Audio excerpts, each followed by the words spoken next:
1, 2, 3, 4, 5, 6, 7, 8, 9, 10. Oh my God. They just go over it and over it and over it. Today, we are here in my backyard with Chris Swanzey. He's from the Monadnock Boxing Club. Welcome, Chris. Thank you. It's really nice to have you here. I would never, ever have thought that I would have been doing a show on boxing, I have to tell you. I'm glad you did. I've been inspired because there's a couple of girls and a guy, there might be more, that come into the place where I work out in the morning, and I was inspired by what they do. And I thought, they work out so hard. And then I went to your gym, and what they do in the morning is relax compared to what they do at your gym. Sounds about right. Yeah, it's really crazy. But you know what I've learned from watching you folks and seeing what you guys do is, it is individuals, and they're working on their own thing, but you guys all work together. And I was really happy to see how everybody is encouraging each other, and it's not easy work. No, it's not. And the encouragement, it's pretty important. Yeah. It's pretty important, because I can't be there to encourage everybody every second along the way, but when you have all those voices behind you helping you, it's inspirational in itself, kind of, you know. Yeah. Well, you know, when I think of boxing, I think of Muhammad Ali, and I think of Rocky Balboa up there, you know, doing his thing, and he's going out and he's working out. But again, they don't work out, or what I've seen, they don't work out anywhere as hard as your people. And I'm saying today, from what I've seen. Right. But, you know, people think that you just get up and you get a pair of boxing gloves on and you just start sparring and, hey, you're the heavyweight champion of the world or whatever. So there's a lot more work to it, and that's what we're going to be talking about today is the fitness side of boxing. We'll talk in another show on the sparring and more technical stuff. But what I really want to focus on today is the fitness, because there's a lot to it. Excellent. Yeah. So tell me a little bit. Oh, let me first go. I want to read your mission statement. Sure. Because I thought this was great. And this is, I'm just inspired by you, and that's why I wanted to do this show. Thank you. Yeah. So your mission statement: to provide a professional boxing instruction for competition and fitness, and a place for everyone to come and learn the sweet science of boxing while focusing on building self-confidence, self-discipline, self-respect, I love all of this stuff, and encouraging a strong and supportive team environment where everyone works together and provides encouragement for each other. Does it get any better than that? No, not really. Not really. That says it all right there. I know you wrote it, so you believe it. You know, it's funny. All those parts are important to have, at least a little bit. Yeah. Because sometimes when you lose one of those parts in your makeup, you lose out a little bit in the sport. Right. You know, so you try hard to keep it all together. Yeah. And it's hard to balance things, but you know, sometimes everybody's different, and different things are going to help other different people do things better. But it's really important to find what works for you. So tell me a little bit about how you got started in boxing and what inspires you. Well, my father and his brothers were all boxers back in, God, I'm going back half a century now, or more, really, in the 1940s. A couple went on to attempt to win the Golden Glove title in New York in their respective divisions. Some were successful, other one wasn't. My father wasn't, I found out. But, I always grew up with that aspect in my life. Boxing was a big sport in my house. And then, of course, the one you mentioned, Muhammad Ali was, when I was a kid, was always well heard and made sure of it. And then Rocky came along. And Rocky really, in my lifetime, as a youth, was the driving force behind a lot of people that got into the sport. Even people that didn't have the background in the family that I had.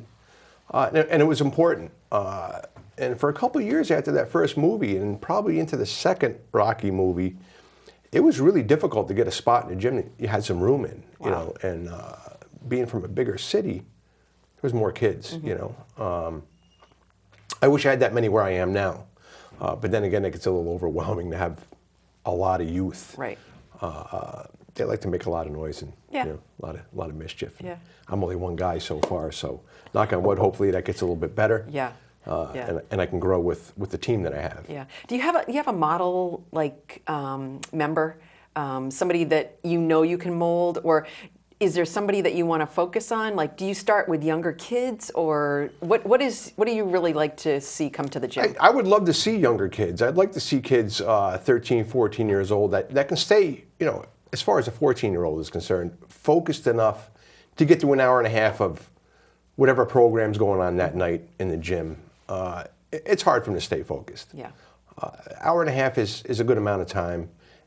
And you stress them in the workout, it's hard to stay involved after that unless something's keeping you there. So I try to change on an individual basis every day's routine, because not everybody, like you said, is the same. Right. Everybody's different. Not everybody moves and acts the same as the next person. So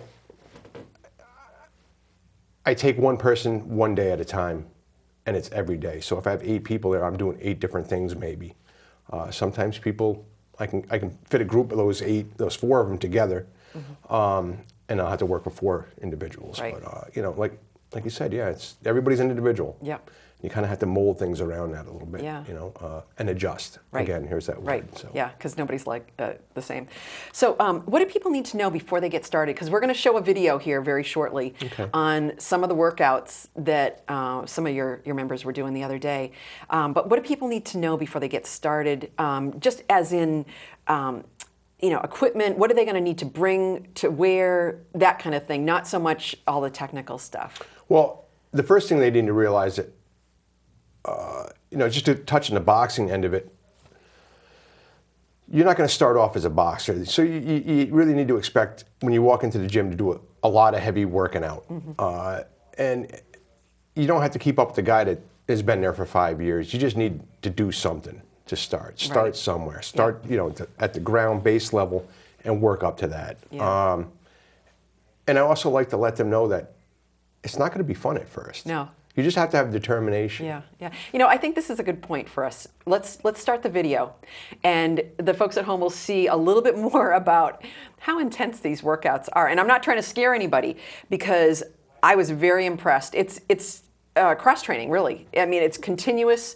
It's really good for people, and you're not using anything out of the ordinary for equipment. You're using your own body. You're using a punching bag, and I think we should get started watching that. Great. Let's do it. Yeah. I can't wait. Can't wait.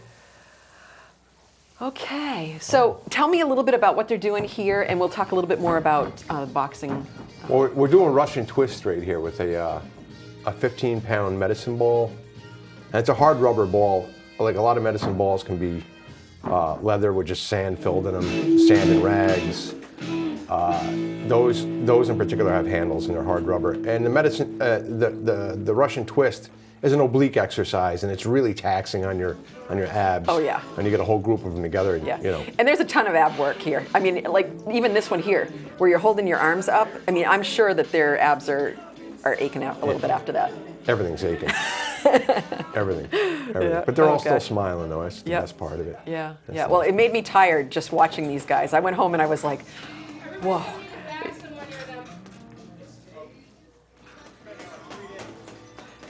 So physical conditioning is really important.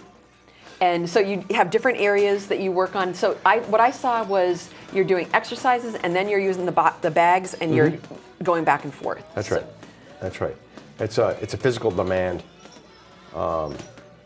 You really want to tax yourself beyond the day before, and every day you just grow like that. And it actually brings you up much. I'm looking at a guy right now. He's a new guy in the back. I'm standing next to him. I'm showing him. I'm trying to tell him, how to throw that jab, that one punch. The jab is the one. Yeah. And these guys have all been with me for a while. Right. There's one of my best model students right there, Britt. Yeah. She's worked really hard to get as far as she's gotten now. Yeah, and she's very focused. Yeah, she's really come into herself as a boxer. And it's taken a lot of hard work, a lot of laughs and a lot of tears sometimes, you know. I love all these guys like my own kids, and I take care of them, I think, as well. And everybody that's involved here means a lot. Yeah. because without them, I wouldn't be here. Right, And, right. I But you wouldn't can be tell talking to it you. is a family. So this is open to the public, and when do you get people started usually? Is it Friday nights usually? We'd like to have them come in on Friday. It's a Yeah. little bit slower of a night. Sometimes we go away on the weekends to spar outside of the house here.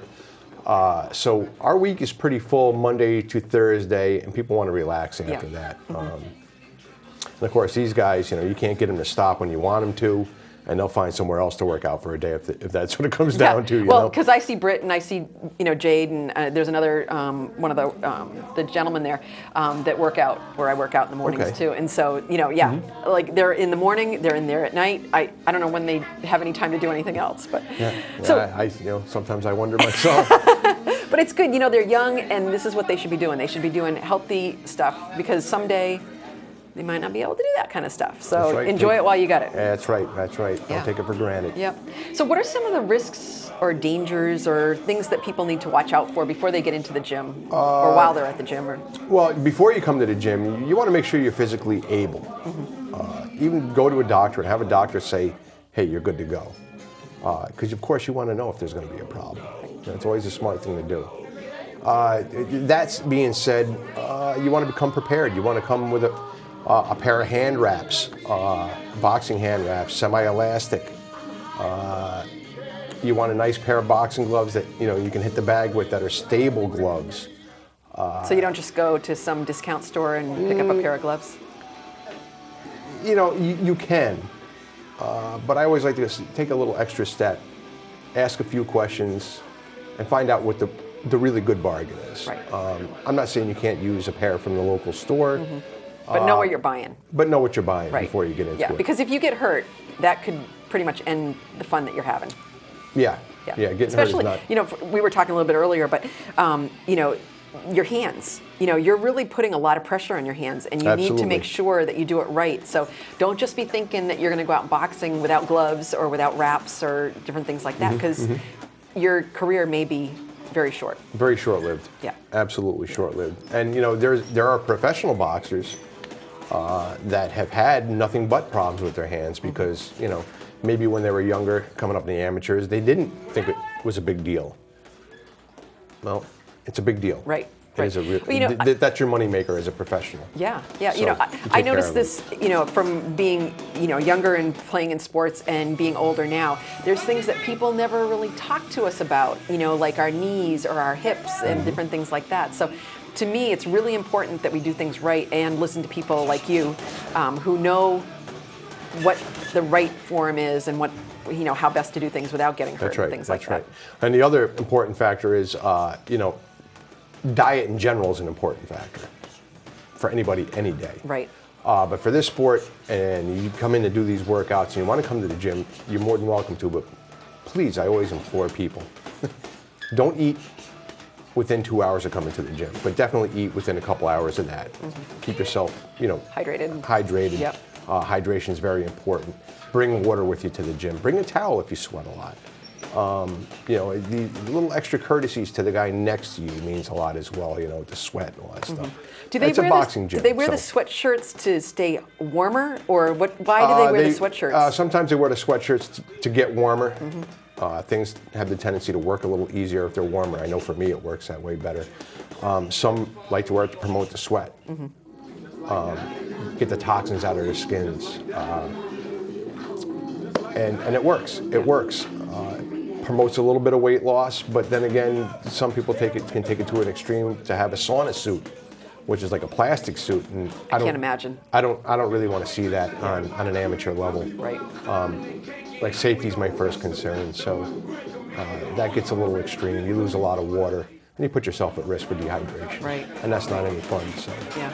So these guys all have full access to the gym, and there's scheduled classes that you offer.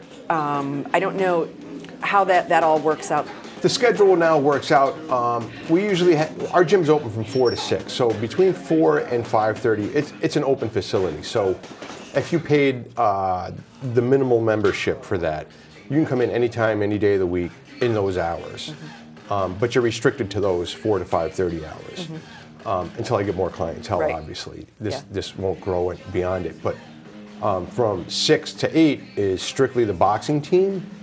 And you don't have to be a boxer. So people have this conception that I say that with the intention of having just boxers, but that's not the case. You get the opportunity to work right next to them. You can watch everything they're doing. You can learn exactly what they're doing. You can even get in the ring with them and move with them. You don't have to punch. You don't have to take punches. But it's always great to get an extra person in there and watch them grow. So any of these guys that we're watching on the program here now, they've been with this long enough, well, all but one really, but they've been with it long enough, they can show you the fundamentals and the basics of boxing to the point where I don't have to worry about if they're going to show them correctly to my standards. Because they know. Because they know. Yeah. Now, so that brings up another point, is the passbook, the USA Boxing Athletic Passbook. Tell me a little bit about what that is. So USA Boxing is our sanctioning body, and it's they're based out in Colorado, and all the Olympic boxers go through this body as well. And they require all members, whether you're an athlete, a coach, or an official, to have those specific passbooks. I'm just a coach, so I have a red book. That's a coaching passbook. And there's a certification you have to go through a test for USA Boxing to be certified as a coach. And that'll allow you, if you have that certification, to get inside the ring in competition to be the chief second, the main coach. And he's the guy that's allowed to throw in a towel and stop the match, to simplify it anyway. The athletes, they need to get a membership, and that passbook is what they get as further membership, and it has their membership card in it, and it also is the book that keeps all the records. So what would it keep for records? Does it keep just how many bouts they've done, or does it keep their practice sessions, or what does it keep? It's the bouts, and as far as the bouts are concerned, sometimes they write down the opponent's name in there. They always write the official's name in there that was in the ring, the referees, the score of the bout, winner and loser, or a draw. But that's basically your record book. When you fill that up, you get a new one. Yeah. So, as you said, nobody has any pressure to compete. That's right. How do they know when they're ready to take that next step? I mean, they may think that they're ready, but what do you look for in an athlete that wants to start boxing in the ring? Stability, and I'm using it as a generalized term. Really, it comes down to their ability to keep their, themselves together under pressure. While being, you may feel like you're being abused. Right. If that was the case, they're in there too early. So I would probably not allow it to happen. Their ability also, it's important to have the ability to adjust under that pressure and to do what it takes to not take that abuse or that punishment. It's an old saying, boxing's the art of hitting without getting hit. And that's how I like to teach the sport. I'd rather not see my boxers take any blows. Right. Of course, that's in a perfect world.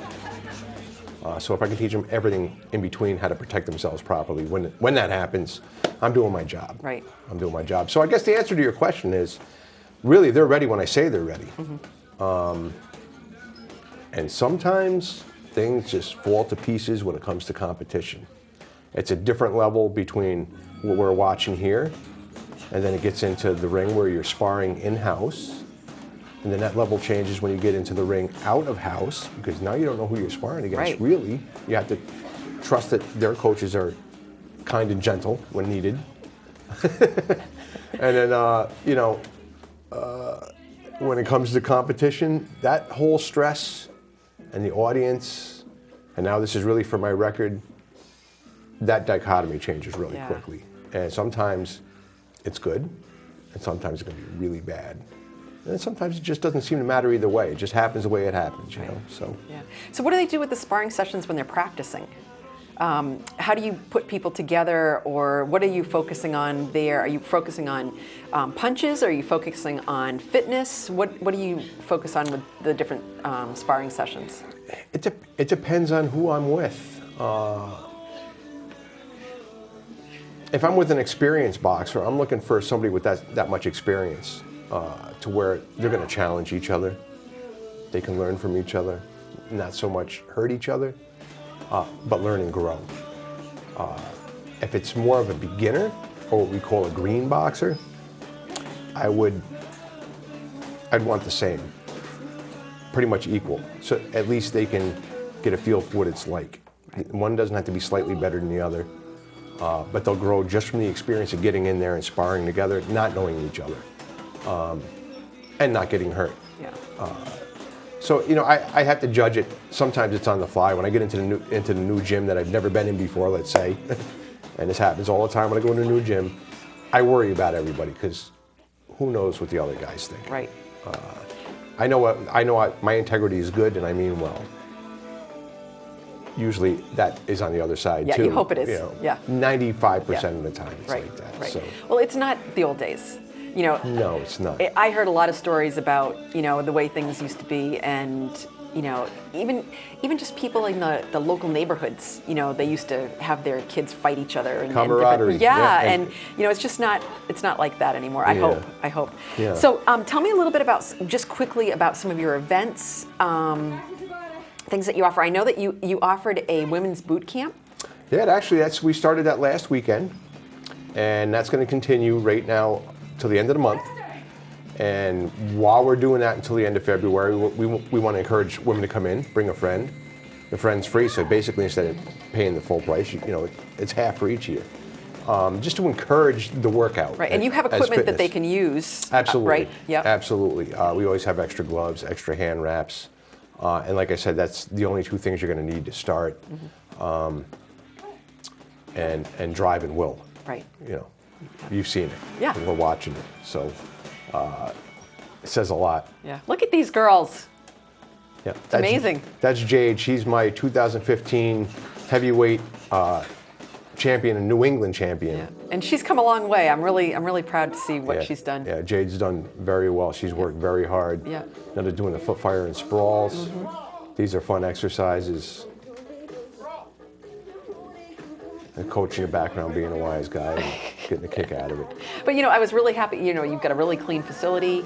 It's easy to get to, lots of parking, and you know, I just never thought of boxing until I ran into Britt, and I thought, she's a boxer. Like, how many boxers do I know? I've never known a boxer before, and all I could think of is, you know, those rugged, you know, women. Well, there was a really good boxer. I can't remember what the movie was called. Anyway, she was an awesome boxer. But anyway, it's just good fitness. It's good, healthy stuff to do for yourself. Absolutely. Yeah. And yet, like you said, you don't have to compete. Right. You can have fun just being there. Yep. And there's always somebody in the ring doing ring work. Matter of fact, it's funny because when you came in, it's funny how people that don't know the sport and what they think they perceive. Their perception of what's going on is not. I was totally there. Yeah, I was totally there. yeah. Yeah, because I walked in and I'm like, I don't know what to expect. Yeah. But you know, this is the end of the night when I left anyway. But that looks like it would really feel good. But I don't know how many times I would want to do that. But that's great for your abs, great for your back, I'm sure, building the core. That's right. That's right. Yeah. And you don't see anybody complaining either. You know, everybody was having a great time. You know, here's my rule: you can complain as long as you can finish. And that doesn't mean you have to do everything right up with the next guy next to you. You just got to finish the workout. Right. You can complain all you want. Yeah. You've earned it. Yeah. Yeah. This is another good one. You know, I've done a lot of these exercises over my lifetime, and I love this. You know, like it's just teamwork. great. It's all about teamwork. It is. It is, and that's what you're building too. I mean, look at everybody's working together. It's just wonderful. All smiling. Yeah, yeah. Yeah, and I'm going to walk into that tonight again. Exactly. It's the way life should be. I'm loving it. Yeah, I'm loving it. So we only have a few more minutes left. Okay. Tell me a little bit more about, you know, what you would like to encourage people to do. What age groups or anything that you have that you do continuously throughout the year that encourages people to come into the gym? It's my open door. I have an open door. You can't compete in boxing until you're 13. Or no, I'm sorry. I'm sorry, that was my age originally. I'm sorry, knock on wood. You were 13? No. When I opened my gym, I wanted to, because the attention factor. I wanted 13 and up. Right. USA Boxing allows 8. Yeah. From 8 I think years that's old. A little early. But. I work with a couple of gyms that have a lot of kids. Yeah, but are there bones and everything ready for that kind of stuff? I don't know. I'm not one to judge. But. It's funny because it's a double-edged sword, really, for me, that question right there. Because, as a parent and knowing the sport of boxing when my kids were little, I might have had second thoughts about it all, because you think that. Yeah. Be I little mean, kids the get hurt. exercise would be good for them. Absolutely. It'd be great for them. Right. But they're very resilient. And there is something to say for kids that there's just not a lot of power there. They don't develop that until later on. But they do develop the skill set. And it's good for their heads. Oh, it stays there, and it never leaves. Yeah. So there's one gym in particular, I won't mention their names, but they're great guys. And if they saw the program, they'd know who I was talking about. A lot of kids. Yeah. And these kids are like little miniature Sugar Ray Leonards. I mean, they're so good. They're so good. Yeah. And it's a joy for all of us when we go down to spar there to watch them, because every week that we go there, it might be every other week or once a month or once every 2 months. Sometimes we get held back. Yeah. But every time we go, we see them grow. Yeah, isn't it great? Oh, it's great. It's great. It's a blast. So this is something that you can offer for kids, adults, anybody, women, any age, really pretty much, to just get into the gym and enjoy themselves and do something really good for themselves. Absolutely. So you have a Facebook page, you have a website. We'll run that at the end of the show, but it is monadnockboxing.com. That's right.